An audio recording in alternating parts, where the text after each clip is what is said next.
ಸ್ನೇಹಿತರೆ, ಸಂಗೀತದಲ್ಲಿ ಹೆಚ್ಚಾಗಿ ಬಳಸುವ ಹಾರ್ಮೋನಿಯಂ ಅನ್ನ ಭಾರತದಲ್ಲಿ ಬರೋಬ್ಬರಿ 30 ವರ್ಷದವರೆಗೂ ಬ್ಯಾನ್ ಮಾಡಲಾಗಿತ್ತು ಅನ್ನುವ ವಿಚಾರ ನಿಮ್ಗೆ ಗೊತ್ತಾ? ಹೌದು, ಹಾರ್ಮೋನಿಯಂ ಭಾರತದ ಇನ್ಸ್ಟ್ರೂಮೆಂಟ್ ಅಲ್ಲ. 1840ರಲ್ಲಿ ಇದನ್ನ ಫ್ರಾನ್ಸ್ನಲ್ಲಿ ಕಂಡುಹಿಡಿದಿದ್ರು. 19ನೇ ಶತಮಾನದಲ್ಲಿ ಈ ಹಾರ್ಮೋನಿಯಂ ಭಾರತಕ್ಕೆ ಕೂಡ ಬರುತ್ತೆ. ಆದರೆ ರವೀಂದ್ರನಾಥ್ ಟಾಗೋರ್ ಅವರು ಇದನ್ನ ಅವರ ಆಶ್ರಮದಲ್ಲಿ ಬ್ಯಾನ್ ಮಾಡ್ತಾರೆ. 1940ರಲ್ಲಿ ಈ ಇನ್ಸ್ಟ್ರೂಮೆಂಟ್ ಭಾರತೀಯ ಶಾಸ್ತ್ರೀಯ ಸಂಗೀತದ ಜೊತೆಗೆ ಸರಿಯಾಗಿ ಹೊಂದಿಕೊಳ್ಳೋದಿಲ್ಲ. ಅಷ್ಟೇ ಅಲ್ಲ, ಇದು ವಿದೇಶಿ ವಸ್ತು ಅಂತ ಆಲ್ ಇಂಡಿಯಾ ರೇಡಿಯೋಗೆ ಒಂದು ಪತ್ರ ಬರೀತಾರೆ.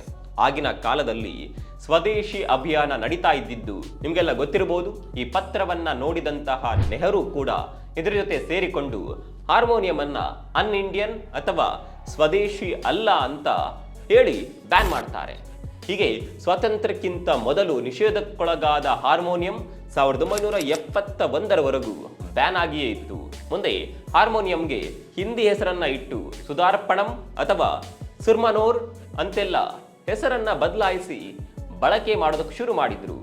ಅಂದು ಹಾರ್ಮೋನಿಯಂ ಹೆಸರಿನಿಂದ ಬಂದ ಈ ಇನ್ಸ್ಟ್ರೂಮೆಂಟ್ ಭಾರತೀಯ ಶಾಸ್ತ್ರೀಯ ಸಂಗೀತದಲ್ಲಿ ಸಂಗೀತ ಸಾಧನವಾಗಿ ಇಂದಿಗೂ ಕೂಡ ಚೆನ್ನಾಗಿ ಹೊಂದಿಕೊಂಡು ನಮ್ಮ ಸಂಗೀತವನ್ನ ಇನ್ನಷ್ಟು ಮೆರುಗುಗೊಳಿಸುತ್ತಿದೆ.